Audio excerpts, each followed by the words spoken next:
Welcome to another edition of Around with Randall, your weekly podcast on making your nonprofit more effective for your community. And here is your host, the CEO and founder of Hallett Philanthropy, Randall Hallett. It's another great day right here on Around with Randall. We want to talk today about something that happened to me recently and what that led me to, and hopefully will give you a little bit of insight into your world and what's going on. I did something a little bit unusual for Randall. I went on spring break vacation with my family.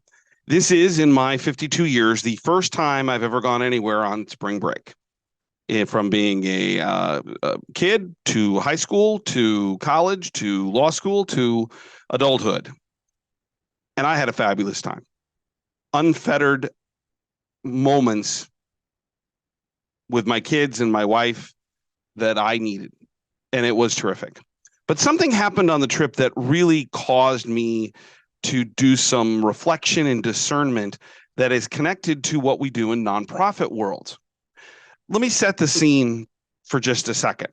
My 6-year-old daughter, and to the same with my 9-year-old son, but my 6-year-old daughter had never touched an ocean. Loves to swim, but the oceans here, being in Nebraska, aren't exactly conducive, or we're not located to be conducive to access to such things. And we went to Florida, and we went to the Atlantic Ocean on the kind of in the area of Vero Beach. And we went to the beach 3 or 4 days of the 7 we were down there. And every time my daughter got into the water, her feet just touching the Atlantic Ocean as the waves come up on the beach, there was unfurled joy in her, curdling and screaming and laughing and jumping up and down. And I sat there and watched and realized this is going to be one of those joyous memories she'll never forget. And she won't forget it because of the way it made her feel. It was exciting. It was new. She's sometimes the one we worry about when it comes to risk reward. So she was pretty excited about getting into the water. And I can attest that my wife and I were just as excited to keep her closer to the shore than where it got a little deeper. But there was unmitigated joy. So much so that when I laid down with her at night, as I always do, and we talked about our day, she just went on and on and on about the waves and the ocean and the water and how neat it was. And she fell asleep every day with a smile on her face. All of this caused me to think a little bit about the idea of joy. And it caused me to do some reading and to think about it and realize that joy is different than happiness. When we think about emotions, I think a lot of times we confuse the aspects of joy and happiness. And let's spend just a second or two talking about the differences. Happiness is more temporary. It's more based on emotion that comes from an experience. But joy is stronger than happiness. Joy is all about the idea of emotional connection to something, to someone, sometimes religiously. But it's about this idea of connection that's really important. Happiness is based on kind of the moments, maybe the term is earthly experiences. Joy is about some type of spiritual experience, and I don't mean religious, like something connects with your soul that moves you. And sometimes that's not the gaiety that I saw in my daughter. Sometimes it's emotional, as in tears of joy. We also know that happiness has a shorter time frame. Joy can last, kind of this sense of inward peace can last for much longer periods of time. And so what I want to talk today about is about this concept of joy and why it's so important. I keep talking about the world being chaotic, and I'm not going to run from that. We have uncertain economic times. In healthcare, we have people who have been asked to leave their jobs for reasons that have nothing to do with them. It's a financial situation. Education is following behind that very closely. We have, with inflation going on, people who aren't giving as much. So that affects both those who would give but the nonprofits who don't receive quite as much. I think there's some general concern about 2023 and what this means philanthropically. There's a lot of, that doesn't even take into the political nature of our world or what's going on overseas and things of that nature. We would do ourselves some good if we spent more time in the world of joy where possible, because there's actually connections to our mental and physical health with joy. So when we think about neurobiology, when we have feelings of joy, there are things that happen in our brain, things like dopamine, serotonin, oxytocin, and endorphins are all released. These give you that sense of a warm feeling. Some might call it, if you've done any athletics, a runner's high, because they have such a positive effect on your brain. But that's just the current. The longevity of joy has health outcomes, which we've talked about with gratitude. They're very much the same. It's about reducing heart attacks, at least the chance thereof, of maintaining healthier blood pressures, lower cholesterol, better ability to fight disease with your stronger immune system. You fight stress and pain better. You bounce back more quickly. And now there's even studies saying you live longer when you live in this idea of joy, where we are living in things where they move our brain and our bodies to produce those dopamine, serotonins, and endorphins. Why is all of this important? Because a lot of my phone calls, more and more often, are people who are trying to figure out what they want to do. And I don't mean like leave jobs or change family situations. I'm just talking about what I do today isn't as much fun as it used to be. I had a conversation the other day with a chief philanthropy officer in a system who's a client, who closed a $10 million gift that day. And what I saw in her eyes, and what I saw in her nonverbals, and what I heard in her voice was unmitigated joy. It was the same joy in some ways that my 6-year-old experienced when she first saw the Atlantic Ocean during spring break. This is 50 years of difference in age, but the same kind of pitch, tenor, tone of that voice, smile on their face, giddy because of joy. Joy isn't necessarily just personal. Some might say, well, all the things you're talking about, those are personal. Well, the reason I brought up the chief development officer is that it may seem a little odd to be talking about the business value of joy. But frankly, if you think about professionals, and I'll use me as an example, I leave the house just after 8 to take the kids to school. I come to my office here, which you can see if you're watching, away from my home, and I don't go home till 6 o'clock when we have dinner. Where am I spending the majority of my time every day when I'm awake? It isn't at home, it's actually at work. And what you'll find is most people are that way as well. We've had a little bit of an adjustment with the idea of working from home and the work-life balance and things of that nature, as COVID, I think, taught us there are other ways to look at going to work. But for me, I like an office. But even if you're working from home, you're engaged with others. So if we're not talking about the idea of the business value of joy, then we're leaving out a majority of our time. And this is where nonprofit work and philanthropy should strive to excel, because we are the joy center of the professional world for many. We make a difference. The people that we partner with, the people that are our donors, give us the opportunity to be the conduit between A and B to get to joy, to helping others. We need to do a better job of embracing this philosophy that we're kind of wired to help each other and to be a part of something bigger. And philanthropy, nonprofit work, charity work is at the heart of this.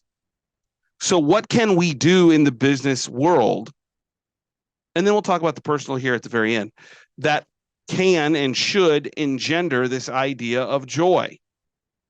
So the first thing is that our culture becomes really important. So if you're a leader listening to this, how you embrace your culture is critical. I have a client that I work with right now. We've done a lot of different things, but a campaign consulting effort that we're going through. They're doing terrific work. I look at their leader and then the number two who kind of manages the gift team as two of the more remarkable leaders I've ever been around. They create a culture where they celebrate success and celebrate not the money that comes in, but celebrate the relationships that they have with each other and with their donors and the greater community. And that's the first key element. If you focus, and I'm not saying get rid of metrics, I'm a metrics guy, but metrics are a means to an end. Culture is built on relationships. What are you doing to get to know your employees, to get to know your co-workers, about them personally? One of the things that I think I value more than anything else in the work I do as a consultant is I know the husbands and wives and significant others for most of my clients and their kids and where they go to school and what, because I think it's not just good business, it's good relationships. It's knowing when they're having a challenge, when they lose a father or mother to death, when they have an in-law who potentially has dementia or Alzheimer's, which is going to lead that family into some very trying situations. When a child is graduating and there's great amounts of pride, when there's success inside various things, when a child gets hurt or injured during sports, or they are successful during those. I want, not because of the value of business, but because the value of relationships. I'm very fortunate that my clients stick with me for long periods of time. And I think in part it isn't just because of the advice or money they raise, but because of hopefully the culture that I'm either building into or helping them build themselves, or the relationships I have that are meaningful. This is why I have so many people I talk to constantly who aren't even clients anymore, just to catch up. What's going on? How you doing? Relationships is number one. Number two is that we all can understand the overall goals and how we fit into them, that we're aligned internally.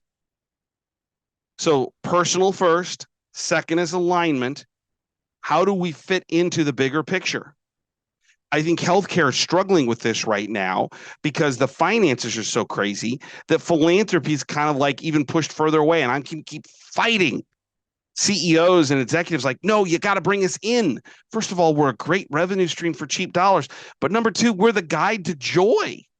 We're going to get you the things you need, and people are going to love giving them to you. Third is what is the impact that we're trying to accomplish? So that's internal or external. In philanthropy, it's about value. We are talking too often about the outcomes, but not the impact. What is it that we're trying to do in healthcare? Providing better health, social services, mental health, food insecurity, housing. Don't talk, well, we built a house. Talk about the family that lives in the house now or that has shelter and how that's changed their life. Impact is more important than outcome. And internally, what we're doing to value those things. Joy starts with relationships and then gets into, are we all rowing in the same direction? And then third, are we rowing in a way, and to speak of, or to give a metaphor, to row towards a similar goal that has impact, that's changing people, helping people. You want to create joy in your office, know your people, help them understand how they fit into the bigger picture and what we're doing in terms of impact. And if you're an employee and you're not the leader, ask questions. How do I become better connected to the people around me? Number two, question where you fit into the bigger process. How do we fit in as a department or an individually? Finally, What are we accomplishing? There's a terrific book I'd recommend. I read it very quickly because I found it online. I was kind of enamored by what I watched with my daughter and how it fits into the bigger picture of what I do daily. It's called Joy Incorporated, 2013, How We Built a Workplace People Love. I would highly recommend it. The author is Richard Sheridan. He talks about these concepts in much greater detail than I can do here in the podcast. If you can do those three things in the business, then let me transition for the last part, the kind of the tactical about what you can do about it for you personally. 10 quick things that can help you find more joy in the office, but also in your personal life. Number one is physical activity. We know when we work out, walk, jog, play tennis, walk golf courses, play badminton. I don't care what you do. What we know is physical activity generates those endorphins. And as soon as I'm done with this podcast, I'm hitting the little shopping area that I have in office, and I'm going to go take a walk because I feel better afterwards. Physical activity. Get out. And that's sometimes tough. I'm pushing myself to schedule it more and more often, not just for the health concerns and impact, but also for the joy. Number two is volunteer. I tell my kids that they are the blessed among the blessed. But what's also important is I want them to see those that are in need so they realize how lucky they are and that they can have an impact on the people who aren't as fortunate. And that brings joy. It brings joy in the realization that no matter how much your struggles are, there probably is someone who has bigger ones. Number two is if you can help someone else, you're helping yourself. I think about people who are going through terrible issues with health, particularly maybe later in life, and that if they could see their circumstances in comparison to others and being able to help someone else, they actually are helping themselves. It's something that I'm dealing with kind of personally, not for me, but for someone I care about. How do I get them to see the bigger picture?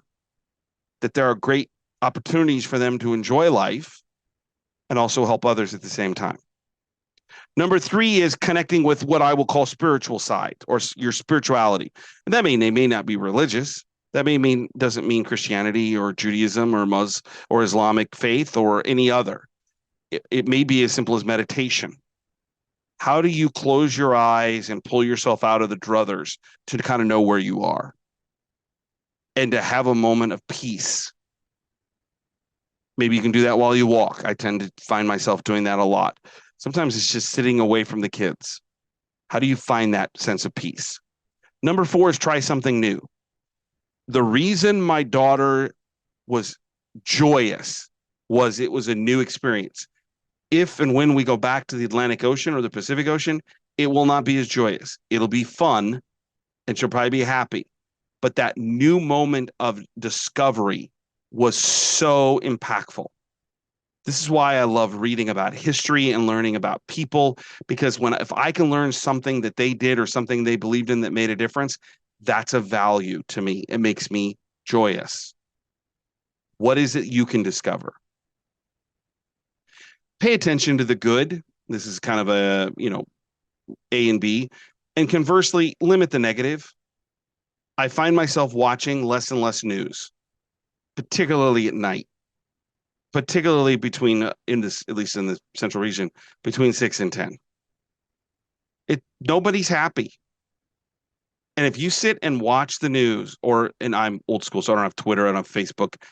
I'm getting the news from TV and from reading online. If you only read people who are unhappy with their life, then guess what you're going to be? Unhappy. Find places where other people are joyous.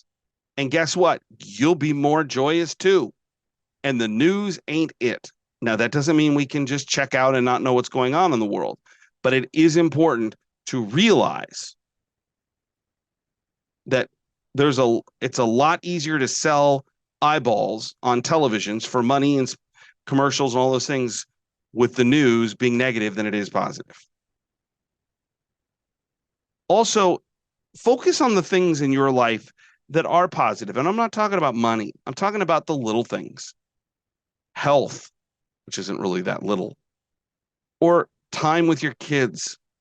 How much joy I get by coaching my son's soccer team. Did I ever tell you how much I hate soccer? It's just not my sport.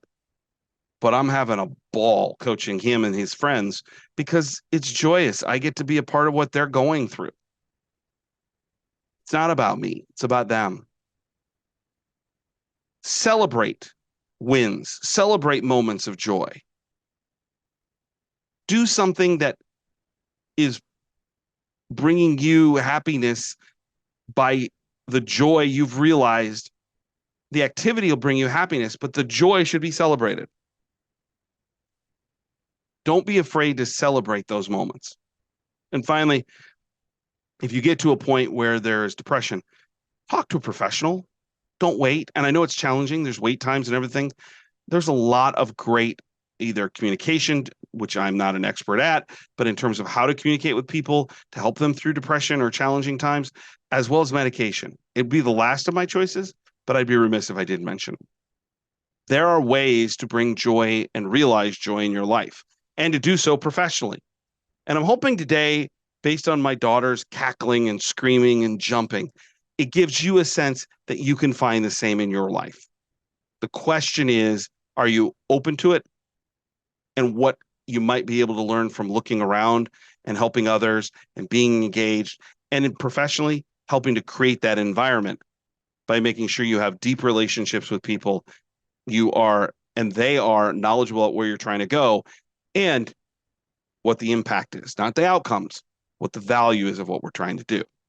Philanthropy should be at the forefront of this, and I hope it is for you today and going forward. Don't forget to check out the blogs at Hallett Philanthropy, RRS feed. You can get them right to your computer. That's hallettphilanthropy.com/blogs. 90-second reads twice a week. If you'd like to talk with me, or have a suggestion, have a thought, podcast at hallettphilanthropy.com. Don't forget, what we do is joyous. It is a difference maker for you as the professional, for those that are trying to make a difference, to help those who are needing it. Which brings us to my all-time favorite saying. I say it every podcast and every time I speak. Some people make things happen. Some people watch things happen. Then there are those who wondered what happened. Joy is about doing something for someone else, helping someone else, being a part of that effort for those who are wondering what happened. Being somebody who's changing the world for those who are wondering what's going by in the world. And I can't imagine a better place to find joy than that. I hope you find a little bit today as well. We'll be back with you next time right here on Around with Randall. And don't forget, make it a great day.